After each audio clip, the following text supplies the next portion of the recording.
स्वामी नमो नमः।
सभी पुण्यात्माओं को मेरा नमस्कार।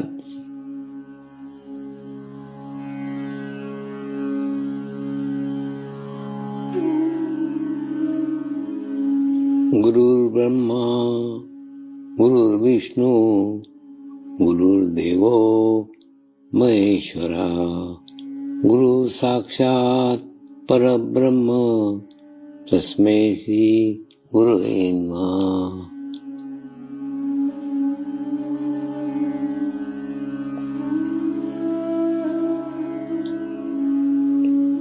ध्यान की उस स्थिति में जाएंगे जहाँ शरीर भाव पूर्णतः समाप्त हो जाता है।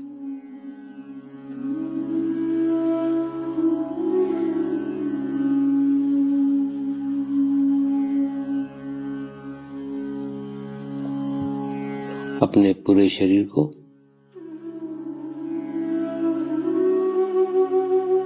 पूर्णतः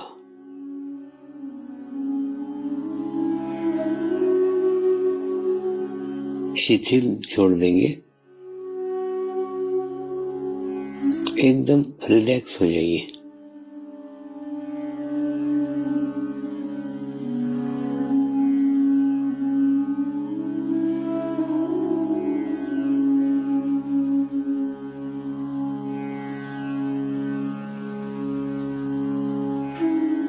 मेरे साथ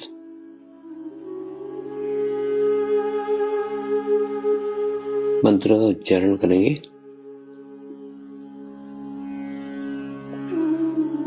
मैं एक पवित्र आत्मा हूँ।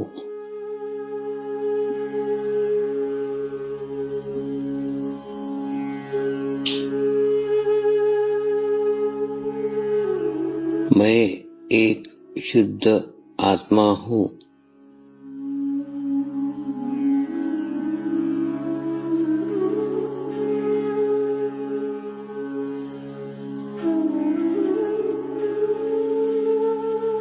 मैं एक पवित्र आत्मा हूँ।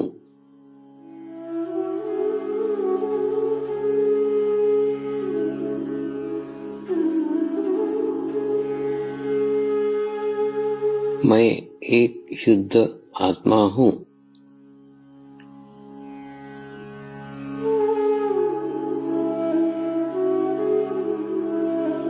मैं एक पवित्र आत्मा हूँ।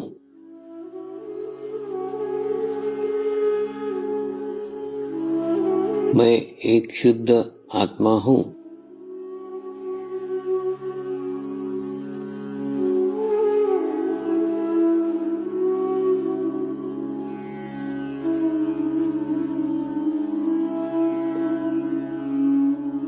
अब इसी आत्मा भाव को बनाए रखते हुए गुरु मंत्र का उच्चारण करेंगे।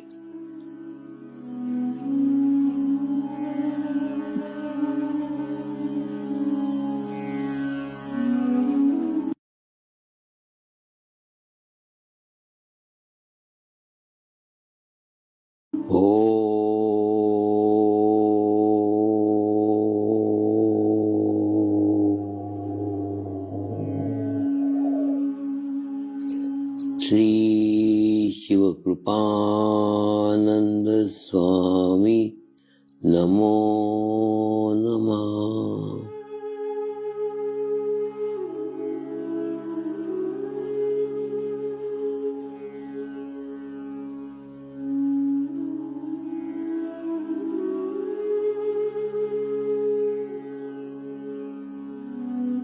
ओम श्री शिव कृपानंद स्वामी नमो नमः।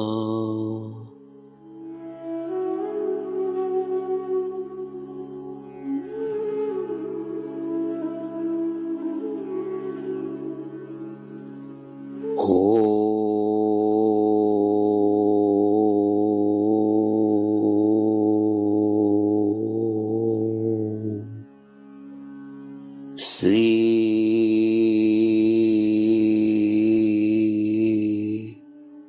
शिव कृपानंद स्वामी नमो नमः।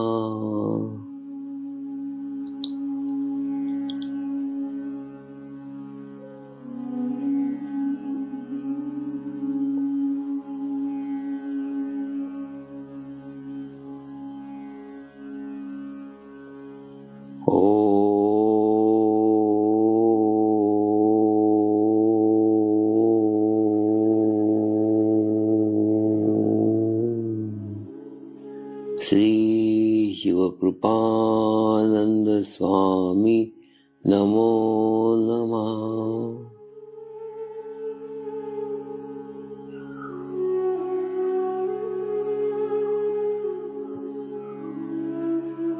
ओम श्री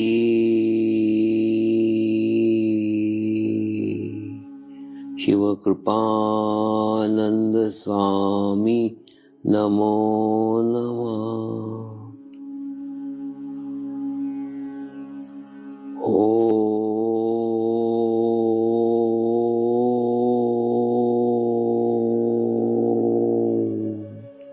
श्री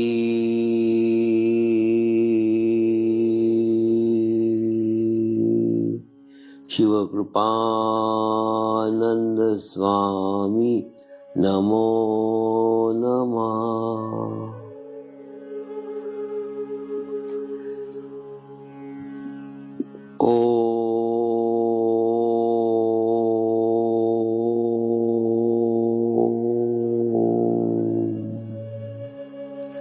श्री शिव कृपानंद स्वामी नमो नमः।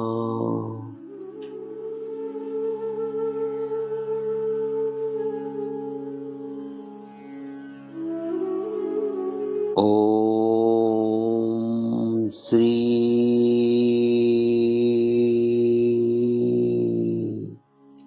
शिव कृपानंद स्वामी नमो नमः।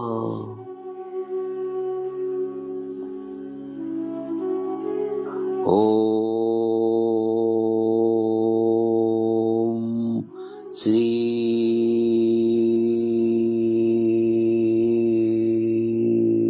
शिव कृपानंद स्वामी नमो नमः।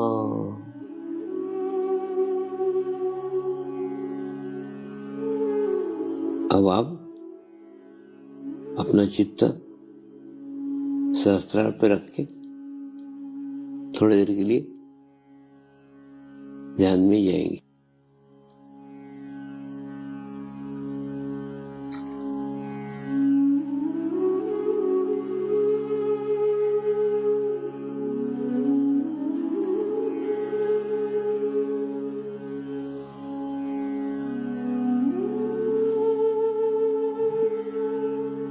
एक बार 1 माह तक मैंने सूर्य उपासना की। बाबाधाम के ऊपर गच्ची पे सुबह 4 बजे बैठ के ध्यान करता था। तो जब तक सूर्योदय हुआ तब तक ध्यान करता था। और सूर्योदय होने के बाद प्रार्थना करता था सूर्यदेव से कि मैं आपको पूर्ण समर्पित करता हूं। मेरा जीवन जिन आत्माओं के आत्मिक विकास के लिए हुआ है, आत्म उन्नति के लिए हुआ है, प्रकाश के किरणों से आप ये संदेश उस तक पहुंचा दो कि मैं उसके लिए आया हूं, मैं उसका माध्यम हूं। और 1 महीने साधना के बाद इतने अच्छे वाइब्रेशंस प्राप्त हुए, इतना अच्छा चैतन्य प्राप्त हुआ, इसके बाद में प्रचार करने की इच्छा ही समाप्त हो गई। महसूस हुआ जिसको पहुंचना है वो 7 समुद्र पार से भी पहुंच सकता है, और जिसको पहुंचना नहीं है वो पड़ोस के गांव में रह के भी नहीं पहुंच सकता है। तो प्रचार किसके लिए करें, प्रयास किसके लिए करें, प्रयत्न किसके लिए करें? वास्तव में 3 प्रकार के लोग हैं। एक लोग वो हैं जिनके पास में गया, जिनके जीवन में मैं गया, जिनके जीवन में मेरा उनको सानिध्य मिला, तो भी वो इस मार्ग में नहीं आएंगे। ये मार्ग उनके लिए है ही नहीं। तो ऐसे व्यक्ति के लिए मेरा कार्य कोई मायना नहीं रखता। दूसरे ऐसे व्यक्ति हैं जिनके पास मैं गया तो वो इस मार्ग में आएंगे, और नहीं गया तो नहीं आएंगे। तो उनके लिए मायना रखता हूं, उनके लिए सानिध्य है, उनके यहां पहुंचने की आवश्यकता है, और उन्हीं के पास पहुंचने के प्रयास है, प्रयत्न है। तीसरे ऐसे व्यक्ति हैं जिनके पास मैं पहुंचूं या नहीं पहुंचूं, वो 7 समुद्र पार से यहां पहुंच ही जाएंगे, उनके लिए भी जाने की आवश्यकता नहीं है। ये सारा घूमना ये 2 नंबर के व्यक्तियों के लिए हो रहा है। जिनके पास में पहुंचा तो आएंगे, जिनके पास नहीं पहुंचा नहीं आएंगे। जिस दिन ये समाप्ति हो गई उस दिन घूमना बंद हो जाएगा। आज सवेरे ही जब मैं 4 बजे ध्यान कर रहा था, 4 बजे मेडिटेशंस कर रहा था, तो ध्यान के अंदर आया कि वो समय आ गया है कि मुझे घूमने की प्रक्रिया बंद कर देनी चाहिए, घूमना बंद कर देना चाहिए। क्योंकि जितने ग्लास को लेकर दौड़ेंगे, जितने ग्लास को हिलाएंगे, उतना ही अंदर का पानी अस्थिर होगा। अगर पानी को स्थिर करना है, अगर पानी को बर्फ करना है, जमाना है, डेवलप करना है, प्रोग्रेस करना है, तो ग्लास को स्थिर करने की आवश्यकता है।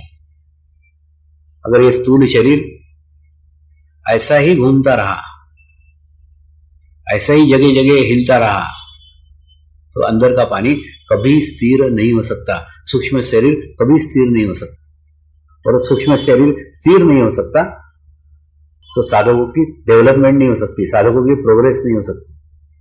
तो अगर साधकों की प्रोग्रेस करना चाहते हैं, साधकों की प्रगति करना चाहते हैं, साधकों को पानी से बर्फ बनाना चाहते हैं, साधकों को आध्यात्मिक ऊंचाई देना चाहते हैं, तो आवश्यक है इस ग्लास को कहीं स्थिर कर दो, एकाग्र कर दो, एक कर दो। स्थिर पानी से धीरे धीरे बर्फ जमने की प्रक्रिया शुरू हो जाएगी।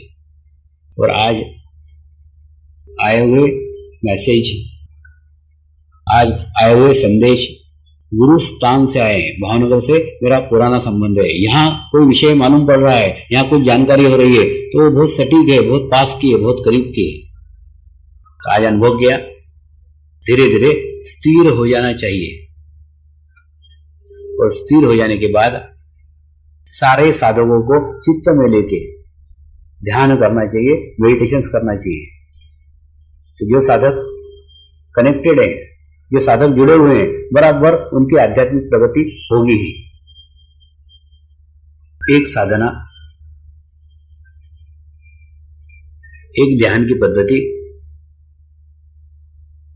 पिछले 5 वर्षों से मैं नहीं कर पा रहा हूं, नहीं हो रही है।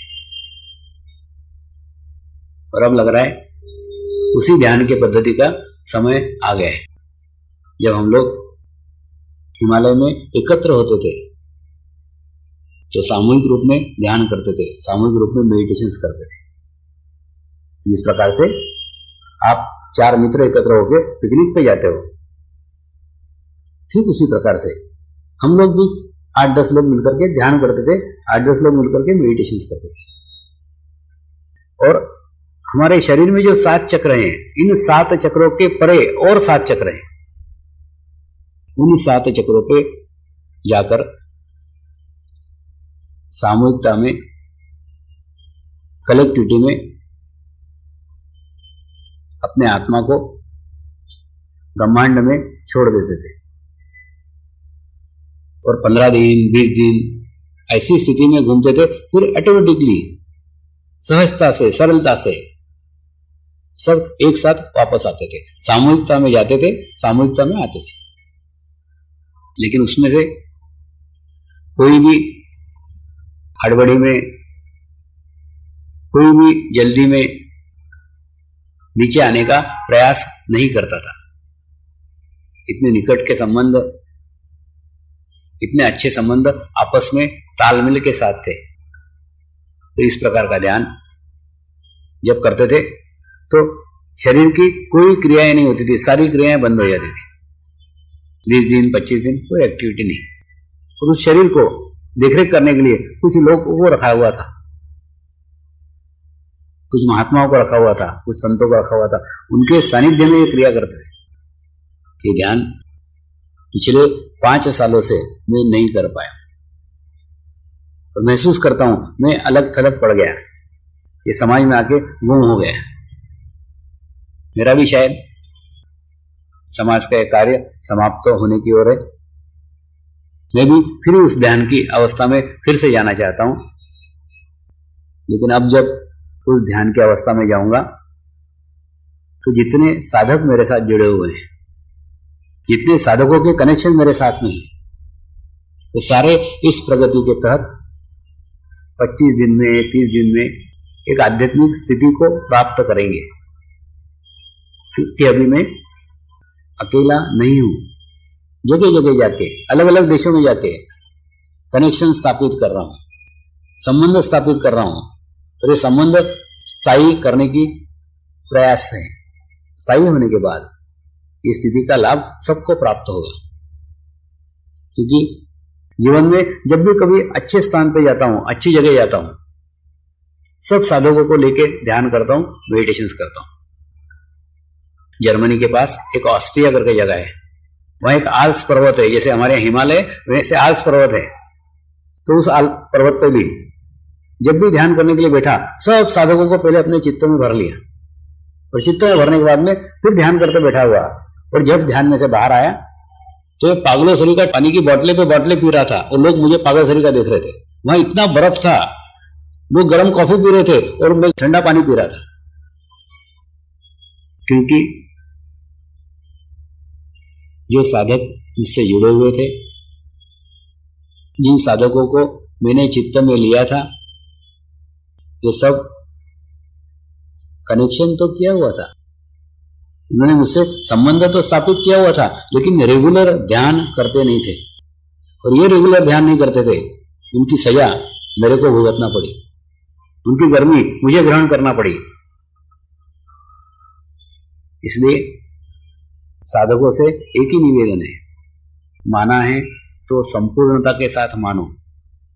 संबंध स्थापित किया है तो प्रॉपर संबंध स्थापित करो, आधा अधूरा नहीं, संपूर्णता से करो, पूर्णता से करो, ताकि तुम्हारा और मेरा संबंध और कई हजारों आत्माओं को आध्यात्मिक प्रगति का मार्ग बन जाए। आवश्यकता है उसके लिए नियमित साधना की, आवश्यकता है उसके लिए नियमित मेडिटेशंस की। अगर नियमित ध्यान करते हैं, नियमित मेडिटेशंस करते हैं, तो आपके बाकी साधकों के साथ एक आत्मीय संबंध निर्माण हो जाएंगे। और जितने आत्मीय संबंध निर्माण होंगे, वही संबंध आपके आध्यात्मिक प्रगति में साधक सिद्ध होंगे। आपके मेरे साथ व्यक्तिगत कैसे संबंध है, इसको कोई मायना नहीं है। मेरे साथ तो जानवर भी अच्छे संबंध रखते हैं, रखना उनकी मजबूरी है, क्योंकि सकारात्मक ऊर्जा के स्रोत के साथ प्रवाहित होना ही पड़ता है, रुक नहीं सकते। लेकिन तुम्हारे अगर अन्य साधकों के साथ अच्छे संबंध है तो जब मैं आपके लिए कोई कार्य करूंगा,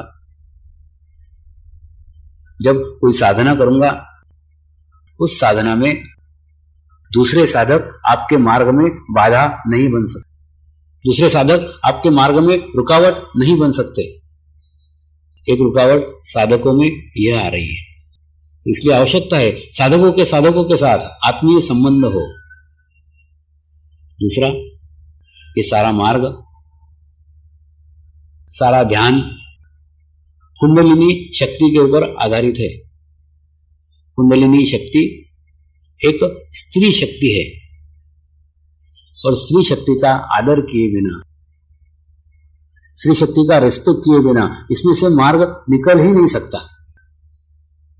गुरु कृपा में सहस्त्रार तक पहुंचा जा सकता है, सहस्त्रार तक पहुंच सकते हो, लेकिन सहस्त्रार पे ठहर नहीं सकते, रुक नहीं सकते। सहस्त्रार में आप तभी ठहर सकते हो जब आपके भीतर और बाहर एक सी दशा हो, आपके अंदर और बाहर एक ही विचार हो, एक ही तालमेल हो। आप भीतर से स्त्री शक्ति की आराधना कर रहे हैं और बाहर भी स्त्री शक्ति को आदर दे रहे हैं, रिस्पेक्ट दे रहे हैं। बाहर भी वही है, ये अंदर है, अंदर अलग है, बाहर अलग है, ऐसा नहीं। आपके सेंटर की साधिकाओं के साथ आपके संबंध अच्छे होने चाहिए। आपके घर में आपके पत्नी के साथ आपके संबंध अच्छे होने चाहिए। पत्नी आपके जीवन में जितनी साधक है उतनी ही बाधक है।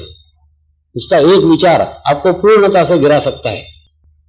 आज की बात करता हूं, आज सवेरे से मैं बहुत थकान महसूस कर रहा था। लगातार राजकोट का शिविर करके कल भी एक कार्यक्रम दिया, बीच में कोई आराम नहीं, बहुत थका हुआ था। गुरु मां से 5 मिनट मैंने बात की और 5 मिनट बात करने के बाद में बैलेंस हो गया, संतुलित हो गया, थकान पूर्णतः दूर हो गई और दूर होने के बाद में संतुलित होकर यहां पे आया हूं। तो आज का शिविर गुरु मां के नाम पे है। जब ध्यान किया, जब मेडिटेशंस किया, तो अपने घर के स्त्री को शक्ति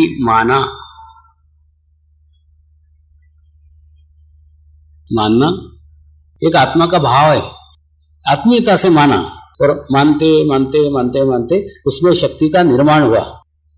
तो शक्ति समकक्ष हो गई, बराबर हो गई, बैलेंस हो गई, 50-50। यानी उसका एक भी नकारात्मक विचार मुझे गिरा सकता है और उसका एक भी सकारात्मक विचार मेरे में नई जान डाल सकता है। ये मेरा आज का अनुभव है। लेकिन वो मेरे जीवन में शक्ति के रूप में तब स्थापित हुई जब सालों तक मैंने उसे शक्ति माना।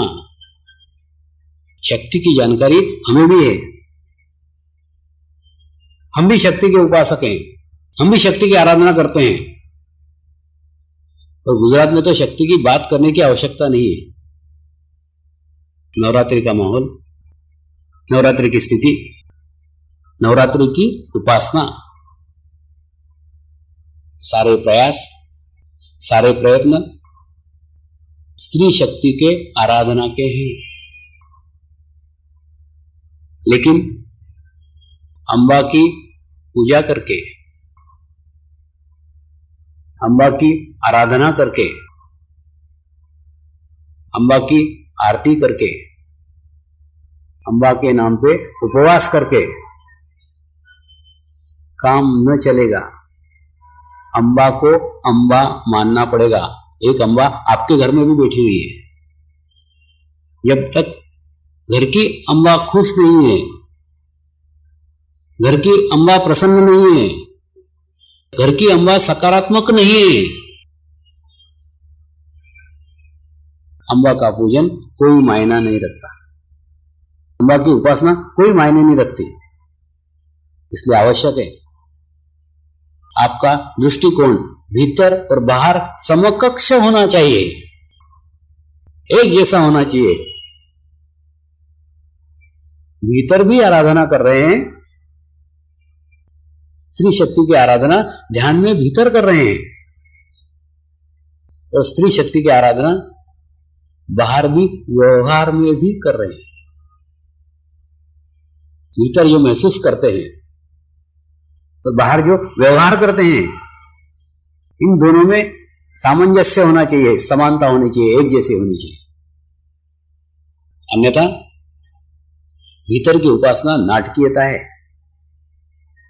संपूर्ण नहीं है, पूर्ण नहीं है। तो साधक थोड़ा विचार करेंगे, हम इतने साल से ध्यान कर रहे हैं, इतने दिनों से नियमित ध्यान कर रहे हैं, इतने दिनों से नियमित सेंटर पे जा रहे हैं, ये सब कुछ करने के बाद स्वामी जी की प्रगति हो रही है, पंथ की प्रगति हो रही है, नए से नए देश जुड़ रहे हैं, नया से नया कार्य घटित हो रहा है। मेरा क्यों नहीं हो रहा है?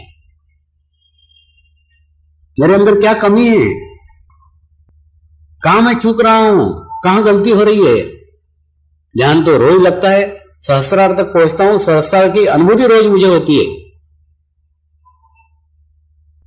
और सहस्त्रार तक पहुंचने के बाद भी सहस्त्रार पे चित्त नहीं रख पाता।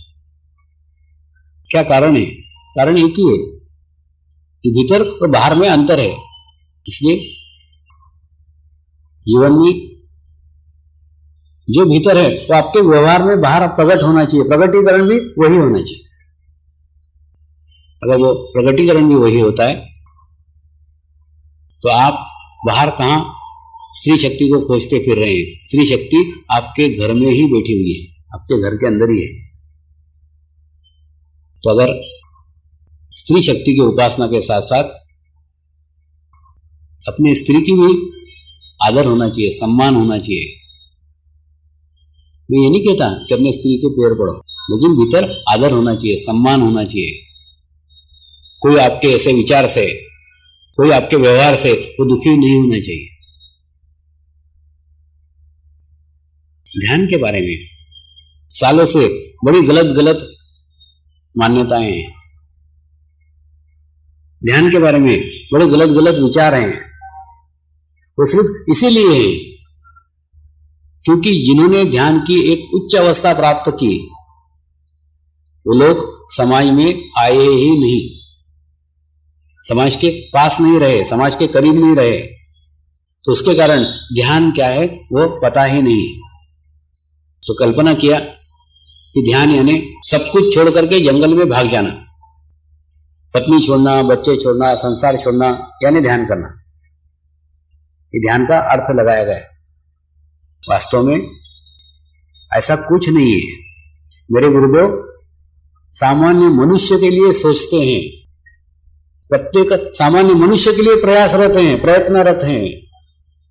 और सामान्य मनुष्य भागा हुआ भगोड़ा नहीं है, वो समाज का प्राणी है, समाज के बीच में है, समस्याओं को देख रहा है, समस्याओं को अनुभव कर रहा है, समस्याओं में से निकल रहा है। इसीलिए गुरुदेव ने समर्पण ध्यान पद्धति बनाई कि जिससे आम आदमी तक, एक सामान्य गृहस्थ तक, सामान्य व्यक्ति तक ये संदेश पहुंचा जा सके कि परिवार में रहते हुए, समाज में रहते हुए, फैमिली में रहते हुए भी आध्यात्मिक ऊंचाई प्राप्त की जा सकती है। इसके लिए ये सब कुछ छोड़ने की कोई आवश्यकता नहीं है। हाँ, कुछ लोग ऐसे हैं, कई महान विभूतियां ऐसी हैं जिन्होंने परिवार को त्याग कर करके, समाज को त्याग कर करके, जंगल में जाकर के अपनी स्वयं की एक आध्यात्मिक स्थिति बनाई, एक आध्यात्मिक अवस्था बनाई। ऐसे ही मेरे गुरुदेव हैं, लेकिन उन्हें समाज से नफरत नहीं है, उन्हें स्त्री से नफरत नहीं है, उन्हें बच्चों से नफरत नहीं है, उन्हें समाज से नफरत नहीं है। वो प्रत्येक समाज के लिए सोचते हैं।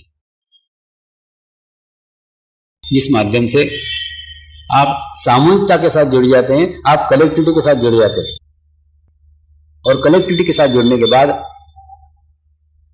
आपकी सारी समस्याएं, आपके सारे प्रॉब्लम स्वयं ही हल हो जाते हैं। उसको छोटे से एक उदाहरण से मैं आपको समझाता हूं। जैसे एक गिलास का पानी है, एक गिलास के पानी में अगर आप 1 चम्मच काली शाही डाल दें तो 1 चम्मच काली शाही पूर्ण गिलास के पानी को काला कर देगी। काली शाही कभी गोरी नहीं हो सकती, काली शाही कभी सफेद नहीं हो सकती। काली शाही का गुणधर्म है वो काली ही रहेगी। और 1 चम्मच काली शाही पूर्ण गिलास को काला कर देगी। लेकिन वही 1 चम्मच शाही आप गंगा नदी में डालो तो वो कहां 1 चम्मच गई पता भी नहीं चलेगा। ठीक उसी प्रकार से आप सोचते हो मेरी समस्याएं, आप सोचते हो मेरी बीमारियां हैं, आप सोचते हो मेरे प्रॉब्लम है, तो आप ग्लास का पानी हो। तो एक छोटी सी समस्या, एक छोटा सा प्रॉब्लम, एक छोटी सी बीमारी आपके जीवन को पूर्ण काला कर देती है। लेकिन अगर आप ग्लास के पानी से गंगा नदी का पानी बन जाओ, आप सामूहिकता में जुड़ जाओ, आप कलेक्टिविटी में जुड़ जाओ, आपका अस्तित्व लाखों लोगों के साथ मर्ज हो जाए। आप शरीर से तो अकेले हैं, चित्त से लाखों लोगों की सामूहिक शक्ति आपके साथ में है। ऐसे सामूहिकता में जब आप जाते हो तो आपकी समस्याएं, आपके प्रॉब्लम, आपकी बीमारियां सर्वस्व समाप्त हो जाता है। ये हजारों लाखों साधुओं का खुद का अनुभव है। अभी हाल ही में एक गंडवी नाम का सेंटर है, तो सेंटर के आचार्य एक्साइज के इंस्पेक्टर थे। वो मुझे मिलने के लिए आए, स्वामी जी मेरा प्रमोशन हिम्मतनगर हो गया है और इतना बड़ा प्रमोशन मिला है जितना मैं मेरे जीवन में बुढ़ा होकर मर जाता ना तो भी नहीं मिलता। चमत्कार हो गया। मैंने कहा बेटे चमत्कार कुछ नहीं है, तू मांगेगा तो 2 हाथ से, गुरु देगा तो लाख हाथ से। वो जो दे सकता है वो तो सोच भी नहीं सकता। लेकिन मांगते समय अपनी मांग मत रखिए। आप मत कहिए ये होना चाहिए, वो कुछ मत बोलिए।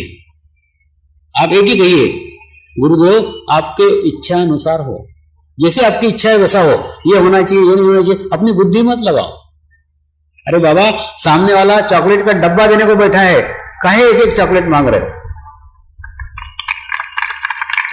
मांगो तो कुछ ऐसा मांगो ये समग्र प्राप्त कर लो, संपूर्ण प्राप्त कर लो। वो प्राप्त करने के बाद कुछ मांगने के लिए रह ही नहीं जाए।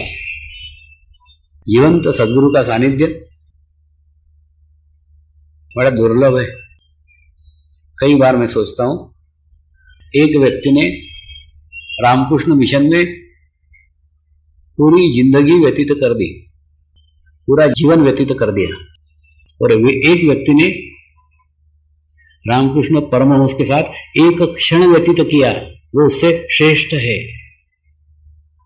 ठीक उसी प्रकार से आपके धन्य भाग से, आपके पुण्यों से आपके जीवन में किसी जीवंत गुरु का आगमन हो और उस जीवंत गुरु को आप पहचान सके, जान सके, मान सके, और मानने के बाद उसके मार्ग पे चल सके। इससे अधिक जीवन में कुछ नहीं है। वो सकारात्मक एनर्जी का स्रोत है, सकारात्मक एनर्जी का भंडार है। आपके जीवन में कभी किसी चीज की कोई कमी पड़ ही नहीं सकती। लेकिन आवश्यकता है जुड़ने की, आवश्यकता है संबंध स्थापित करने की, और स्थापित करने के बाद सारी खोज समाप्त हो जाती है। मेरे गुरुदेव के सानिध्य में आने के बाद, मेरे गुरुदेव की अनुभूति प्राप्त करने के बाद जीवन में बाकी कुछ रह ही नहीं गया। सर्वस्व प्राप्त कर लिया। अनुभूति मैंने परमात्मा को प्राप्त कर लिया, परमेश्वर को प्राप्त कर लिया। परमात्मा मुझे मिल गया, परमात्मा मिल गया, ये संतुष्टि आध्यात्मिक प्रगति की शुरुआत करती है। जब तक आप परमात्मा को खोज रहे हो, जब तक आप परमेश्वर को ढूंढ रहे हो, अतृप्त हो, रास्ते में हो, पहुंचे नहीं हो, आपके जीवन में भी किसी जीवंत सदगुरु के माध्यम का सामना हो और उसके सानिध्य में आप भी परमात्मा की प्राप्ति करो, और जीवन में सब कुछ प्राप्त कर लिया, ऐसा पूर्णता का एहसास आपके जीवन में हो। इसी शुभ इच्छा के साथ नमस्कार। अब हम प्रार्थना करेंगे सभी आत्माओं की आत्म उन्नति हो, आध्यात्मिक प्रगति हो। यही हमारी प्रभु से प्रार्थना है। नमस्कार। जय आत्मेश्वर।